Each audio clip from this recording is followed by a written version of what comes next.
ನಮಸ್ಕಾರ. ಇವತ್ತಿನ ದಿನ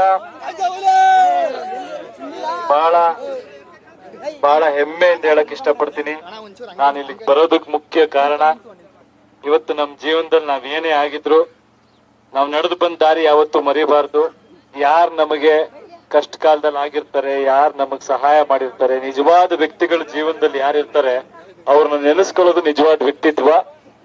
ಅಂಬರೀಷ್ ಅಣ್ಣ ನಮ್ಮ ಜೀವನದಲ್ಲಿ ಬಹಳ ಮುಖ್ಯವಾದ ವ್ಯಕ್ತಿ.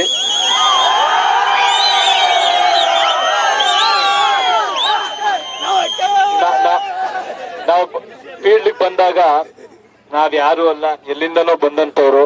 ಆದ್ರೂ ಕೂಡ ಅದೇ ಗೌರವ ಕೊಟ್ಟು ಒಬ್ಬ ಬೆಳೆಯೋ ವ್ಯಕ್ತಿಗೆ ಒಂದು ಸಣ್ಣ ಏನಂತಾರದು ಒಂದು ಬೆನ್ ತಟ್ಟೋ ಕೆಲಸ ಮಾಡಿದಾಗ ಶಕ್ತಿ ಇದ್ದವ್ರು ಎಲ್ಲಿಗೆ ಬೇಕಾದ್ರೂ ಬೆಳ್ಕೊಂಡು ಹೋಗ್ಬೋದು. ಹಂಗೆ ಆ ಒಂದು ಮಹಾನ್ ಜೀವ, ಆ ಮಹಾನ್ ವ್ಯಕ್ತಿ ನನಗೆ ಅಥವಾ ಸಾಕಷ್ಟು ಜನಕ್ಕೆ ಮಾಡಿದ್ರು. ಅದನ್ನ ನೆನೆಸ್ಕೊಂಡು ಆ ಪ್ರೀತಿಯಿಂದ ನಾನು ಬಂದಿದ್ದೀನಿ. ಇವತ್ತು ಅವರು ಧರ್ಮ ಪತ್ನಿ, ನಿಮ್ಮೂರಿನ ಸೊಸೆ ಎಲೆಕ್ಷನ್ ನಿಂತಿದ್ದಾರೆ. ಸಚ್ಚಿ ಅವ್ರು ಹೇಳ್ತಾ ಇದ್ರು ಅವ್ರ ಬಗ್ಗೆ ತುಂಬಾ ಕೆಟ್ಟದಾಗ ಮಾತಾಡ್ತಿದ್ದಾರೆ ಅಂತ. ಅದೆಲ್ಲ ರಾಜಕೀಯ ಅಂದಾಗ ಮಾತಾಡ್ತಾರೆ. ನಾನಂತೂ ನಿಜ ಹೇಳ್ತೀನಿ ಕೇಳಿ, ಜನ ಏನ್ ನನಗ್ ಗೊತ್ತು. ಇಲ್ಲಿರೋ ಹೆಣ್ಮಕ್ಳು ಅಷ್ಟು ಜನ ನಿಂತಿದ್ದಾರೆ. ಒಂದೇ ಒಂದ್ ಹೇಳ್ತೀನಿ, ಅವ್ರ ಜೀವನದಲ್ಲಿ ಎಷ್ಟು ತ್ಯಾಗ ಮಾಡಿರ್ತಾರೆ. ಹುಟ್ಟದ ಮನೆಯಲ್ಲೂ ಅವರೆಲ್ಲಾ ಕೆಲಸ ಮಾಡಿ, ಸೇವೆ ಮಾಡಿ, ಆ ಮನೆಗೋಸ್ಕರ ಬದುಕಿ, ಕಡೆಗೆ ಎಲ್ಲಿಗೆ ಮದುವೆ ಮಾಡ್ಕೊಡ್ತಾರೋ ಅಲ್ಲೂ ಆ ಮನೆ ಗೌರವ ತರಬೇಕು, ಆ ರೀತಿ ಬದುಕ್ತಾರೆ. ಪ್ಲಸ್ ಆ ಮನೇಲಿ ಆ ಗಂಡ ಏನಾಗಿರ್ತಾನೆ ಅಥವಾ ಅವ್ರ ಕುಟುಂಬ ಅವರ ಇದಕ್ಕೋಸ್ಕರ ದುಡಿತಾರೆ, ಎಲ್ಲಾ ಮಾಡ್ತಾರೆ, ಮಕ್ಕಳು ಇರ್ತಾರೆ.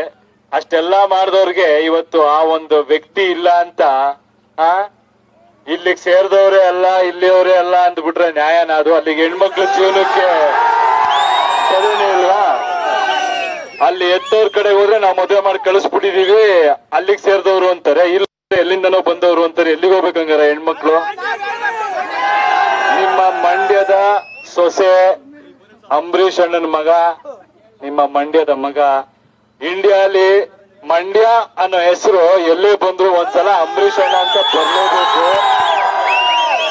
ಅದು ಆ ವ್ಯಕ್ತಿ ಬೆಳೆಸ್ಕೊಂಡಂತ ಪ್ರೀತಿ. ಯಾವಾಗ ಹೋದ್ರು ಮಂಡ್ಯ ಮಂಡ್ಯ ಮಂಡ್ಯ, ಎಲ್ಲಿ ಬೇಕಾದ್ರೂ ಬದುಕು. ಫಾರಿನ್ಗೆ ಹೋಗಿ ಮಂಡ್ಯ ಅನ್ನೋರು, ಜೀವನದಲ್ಲಿ ಎಲ್ಲೋದ್ರು ಮಂಡ್ಯ ಅನ್ನೋರು, ಮಂಡ್ಯ ಬಗ್ಗೆ ಪ್ರೀತಿ ಇಟ್ಕೊಂಡಿದ್ರು. ಸಾಕಷ್ಟು ನಾನ್ ನೋಡಿದೀನಿ, ಕಣ್ಣಾರೆ ನೋಡಿದೀನಿ. ಅವತ್ತು ಅವ್ರು ಸಾಯೋ ಹಿಂದಿನ ದಿನ ಕೂಡ ಆ ಒಂದು ಘಟನೆ ನೋಡಿ, ಆ ಬಸ್ ಆಕ್ಸಿಡೆಂಟ್ ಆಗಿದ್ದು ನೋಡಿ ಅವ್ರು ಎಷ್ಟು ನೊಂದ್ಕೊಂಡು ಹೆಂಗ್ ಕುಸ್ತಿದ್ರು ಅನ್ನೋದು ಎಲ್ಲರಿಗೂ ಗೊತ್ತು. ಬಹಳ ಪ್ರೀತಿ ಇಟ್ಕೊಂಡಿದ್ರು. ಅದು ನಾಟಕದ ಪ್ರೀತಿ ಅಲ್ಲ. ಅಂಬರೀಷ್ ಅಣ್ಣ ಅಂದ್ರೆ ಮಂಡ್ಯ ಜನಕ್ಕೆ ಎಷ್ಟು ಪ್ರೀತಿನೋ, ಮಂಡ್ಯ ಜನ ಅಂದ್ರೆ ಅಂಬರೀಷ್ ಅಣ್ಣಂಗೂ ಅಷ್ಟೇ ಪ್ರೀತಿ. ಆ ಸಂಬಂಧ ಅಳಿಸಕ್ಕಾಗಲ್ಲ. ಇವತ್ತಿನ ದಿನ ಈಗ ಒಂದು ಘಟ್ಟ ಯಾವ ತರ ತಲುಪಿದೆ ಅಂದ್ರೆ, ಇದು ಸ್ವಾಭಿಮಾನದ ಪ್ರಶ್ನೆ ಆಗಿದೆ. ಆ ಹೆಣ್ಣು ಮಗಳು ನಿಮ್ಮ ನಿಮ್ಮ ನಿಮ್ಮ ಮಡ್ಲಲ್ಲಿದ್ದಾರೆ.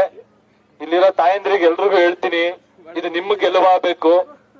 ಹೆಣ್ಣು ಮಕ್ಳು ಧೈರ್ಯ ಮಾಡಿ ಮುಂದೆ ಬರ್ತಾರಲ್ಲ. ನಾನ್ ಹೇಳೋದು ಒಂದೇ, ಯಾರಾದ್ರೂ ಒಬ್ರು ಧೈರ್ಯವಾಗಿ ಮುಂದೆ ಹೆಜ್ಜೆ ಇಟ್ಟ ತಕ್ಷಣ ಅಲ್ಲೇ ಹೊಸ್ಕಾಕಕ್ ನೋಡಬಾರ್ದು. ಅವ್ರು ಒಂದು ಅವಕಾಶ ಕೊಡ್ಬೇಕು. ಮಂಡ್ಯ ಜನತೆ ಸಾಕಷ್ಟು ಕೊಡುಗೆ ಕೊಟ್ಟಿದ್ದಾರೆ ನಾಡಿಗೆ. ಮಹಾನ್ ನಾಯಕರುಗಳು ಕೊಟ್ಟಿದ್ದಾರೆ, ಒಳ್ಳೊಳ್ಳೆ ಲೀಡರ್ಗಳು ಕೊಟ್ಟಿದ್ದಾರೆ. ಇವತ್ತು ಒಂದು ಹೆಣ್ಣು ಮಗಳು, ಒಂದು ಲೇಡಿ ಇವತ್ತು ಬಂದು ನಿಂತ್ಕೊಂಡಿದ್ದಾರೆ. ಇದು ಒಂದು ಕೊಡುಗೆ, ಎಕ್ಸಾಂಪಲ್ ಆಗ್ಲಿ. ಮಂಡ್ಯದಿಂದ ಕರ್ನಾಟಕಕ್ಕೆ ಒಂದು ಒಳ್ಳೆ ಲೀಡರ್ ಆಗ್ಲಿ ಅವರು ಅಂತ ನಾನು ಬಯಸ್ತೀನಿ. ಗೆಲ್ಲಿಸಿ ಪ್ರೋತ್ಸಾಹ ಕೊಟ್ಟು ನೀವು ಕಳಿಸ್ಬೇಕು. ತುಂಬಾ ಜನಕ್ಕೆ ತುಂಬಾ ಮಾಡಿದೀರಾ, ತುಂಬಾ ಜನಕ್ಕೆ ತುಂಬಾ ಅವಕಾಶ ಕೊಟ್ಟಿದ್ದೀರಾ. ಅವ್ರಿಗೂ ಒಂದ್ಸಲ ಕೊಡ್ಬೇಕು. ಬಹಳ ಮುಖ್ಯವಾಗಿ ಇನ್ನೊಂದು ವಿಷಯ, ಕ್ರಮ ಸಂಖ್ಯೆ 20, ಕಾಳೆ ಊದ್ತಿರೋ ರೈತ. ಕನ್ಫ್ಯೂಸ್ ಆಗ್ಲಿ ಅಂತ ಸಾಕಷ್ಟು ವಿಷಯಗಳಿದೆ. ನನಗೆ ಗೊತ್ತು ನೀವು ಕನ್ಫ್ಯೂಸ್ ಆಗಲ್ಲ. ಚೆಕ್ ಮಾಡ್ಬೋಣ. ಅಷ್ಟು ಬುದ್ಧಿ ಇಲ್ಲ ಅಂತ ಅನ್ಕೊಂಡ್ಬಿಟ್ರೆ ನಿಜವಾಗ್ಲೂ ಕಷ್ಟ ಆಗುತ್ತೆ. ಜನ ಬುದ್ಧಿ ಕಲಿಸ್ತಾರೆ. 20ನೇ ನಂಬರು ಕಾಳೆ ಊದ್ತಿರೋ ರೈತ ಅವರು ಕೊಡಿ. ನಾನಂತೂ ಒಂದ್ ಹೇಳ್ತೀನಿ, ನಿಜವಾಗ್ಲೂ ಒಂದ್ ಶಕ್ತಿ ತುಂಬ ನೋಡಿ. ಅವ್ರು ಮುಂದಕ್ಕೆ ದೊಡ್ಡ ದೊಡ್ಡ ಸಾಧನೆಗಳು ಮಾಡಂಗಾಗ್ಲಿ, ಜನಗಳ ಕಷ್ಟ ಅರ್ಥ ಮಾಡ್ಕೊಂಡು ಬೆರೆಯಂಗ ಆಗ್ತಾರೆ ಅನ್ನೋ ನಂಬಿಕೆ ನನಗಿದೆ. ನಿಮ್ ಆಶೀರ್ವಾದ ಇರ್ಲಿ. ಇದು ಒಂದು ಬಿಗಿನಿಂಗು. ಅಮ್ಮ ತಾಯಂದ್ರ, ದಯವಿಟ್ಟು ನೀವಂತೂ ನಾನು ಹೇಳ್ತೀನಿ, ಇದೆಲ್ಲ ನಿಮ್ಮ ಸ್ವಾಭಿಮಾನದ ಪ್ರಶ್ನೆನೋ. ಒಂದ್ ಅವಕಾಶ ಕೊಡಿ, ಒಂದೇ ಒಂದು ಅವಕಾಶ ಕೊಟ್ಟು ನೋಡಿ.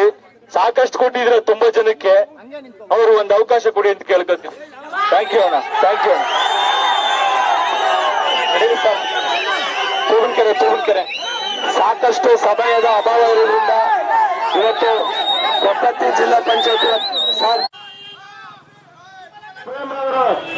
ರವಿ ಚೇತನ್ ರವರು ಆಗಮಿಸಿದ್ದಾರೆ. ಹಾಗಸಿ ನಿಮ್ಮದೇ ಮನೆಯ ಮಗಳು ಸುಮಲತಾ ಅವರನ್ನ ಭಾರಿ ಸ್ಪಷ್ಟ ಬಹುಮತದಿಂದ ಹಂಚಿ ಲೋಕಸಭೆಗೆ ಕಳಿಸಿ ನಿಮ್ಮ ಅಭಿಮಾನದ ಅಸ್ತ್ರವನ್ನು